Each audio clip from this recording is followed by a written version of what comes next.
Assalamualaikum warahmatullahi wabarakatuh. Kaum muslimin wal muslimat rahimakumullah. Sudah tidak menjadi rahasia umum lagi bahwasanya pada tanggal 22 Desember menurut kalender Masehi ini disebut Hari Ibu. Tanggal 22 Desember ini dinamakan Hari Ibu. Banyak para kaum muslimin wal muslimat di seluruh penjuru bumi di Indonesia ini, baik yang dari yang tua, yang muda, yang remaja, bahkan baik yang remaja, dia mengucapkan selamat Hari Ibu kepada ibunya.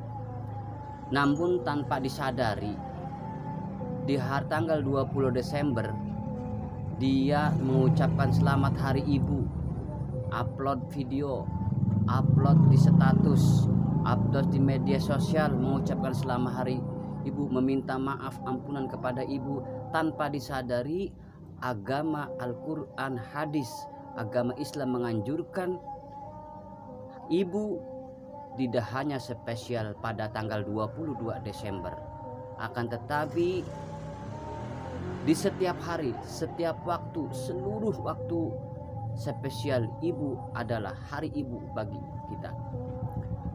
Khawatirkan saudara-saudara kaum muslimin rahimakumullah, apakah hanya dengan tanggal 20 Desember kita mesir ibu ridho kepada kita, sementara pada tanggal 20 Desember kita mengupload status, kita mengagungkan ibu, SMS, upload, tanpa kita benar-benar menghormati ibu kita.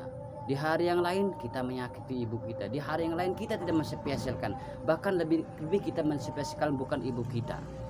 Apakah itu akan menjadi ibu kita ridho kepada kita? Padahal agama menganjurkan ibu kita spesial dispesialkan itu bukan hanya di tanggal 20 Desember, tapi di selama masih hidup, selama hayatnya itu harus kita spesialkan. Karena dikhawatirkan ibu kita tidak ridho kepada kita kalau hanya tanggal 20 Desember yang dispesialkan.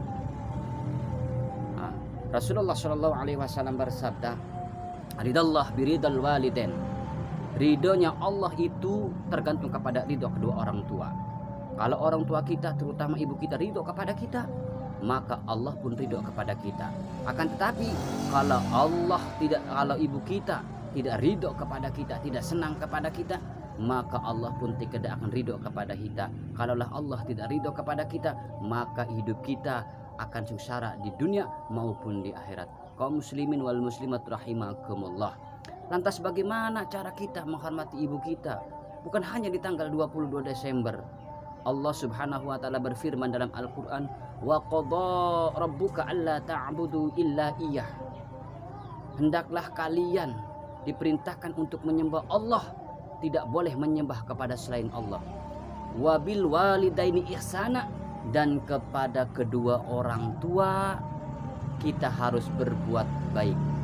Wabil walidaini ihsana wa imma yablughanna indakal kibaru au ahaduhuma au kilahuma fala takul lahuma uffi wala tanharhuma.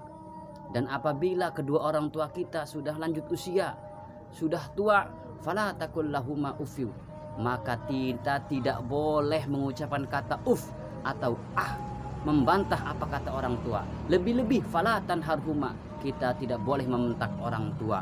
Itu yang harus kita lakukan setiap hari, setiap waktu selama hayat kita, selama ibu kita hidup. Fala tanharhuma, oleh karenanya fala takul lahuma ufi wala tanhuma wa qur rabbirhamhuma kama rabbayani shaghira. Apa yang hendak kita ucapkan? Rabbirhamhuma kama rabbayani shaghira. Ya Tuhan kami, ampunilah, kasihinilah kedua orang tua kami sebagaimana mereka telah mengasihiku, mengurusku, menyayangku ketika aku masih dalam keadaan kecil. Lantas bagaimana caranya? Hormati ibu kita, sayangi ibu kita. Tidak dispesialkan hanya tanggal 22 September, biarpun menurut kalender Masehi tanggal 22 Desember itulah adalah dinamakan Hari Ibu. Namun menurut Islam, Hari Ibu setiap hari kita spesialkan, bukan hanya tanggal 20 Desember. Tanggal 20 Desember apalah Artinya tanggal 20 Desember kita mengucapkan hari ibu, tapi kita tanpa menspesial ibu di setiap harinya. Kaum muslimin wal muslimat rahimakumullah, mudah-mudahan di tanggal 20 Desember ini jadi contoh pada kita. Hormati ibu kita, kasih apa yang ibu kita inginkan. Hormati ibu kita, sayangi dia. Akan tetapi jangan hanya pada tanggal 22 Desember yang dispesialkan, sementara hari-hari lainnya orang tua kita dilantarkan, tidak dispesialkan. Spesialkan ibu kita selama hidupnya. Kaum muslimin wal muslimat rahimakumullah, mudah-mudahan ini ada manfaatnya. Kurang lebihnya saya mohon maaf bila mana terdapat kekeliruan baik di dalam hadis saya ataupun hadis yang diucapkan oleh saya ataupun Al-Quran. Silahkan tulis di komentar. Insya Allah mudah-mudahan di hari ibu ini kita semua bisa menghormati, menyayangi, meminta ampun kepada ibu kita, dan ibu kita ridho kepada kita, sehingga Allah pun ridho kepada kita. Dan mudah-mudahan dengan wasilah ridhonya Allah kepada kita, ridhonya ibu, ridhonya Allah kepada kita, kita bahagia baik di dunia maupun akhirat. Wassalamualaikum warahmatullahi wabarakatuh. Jangan lupa like dan subscribe.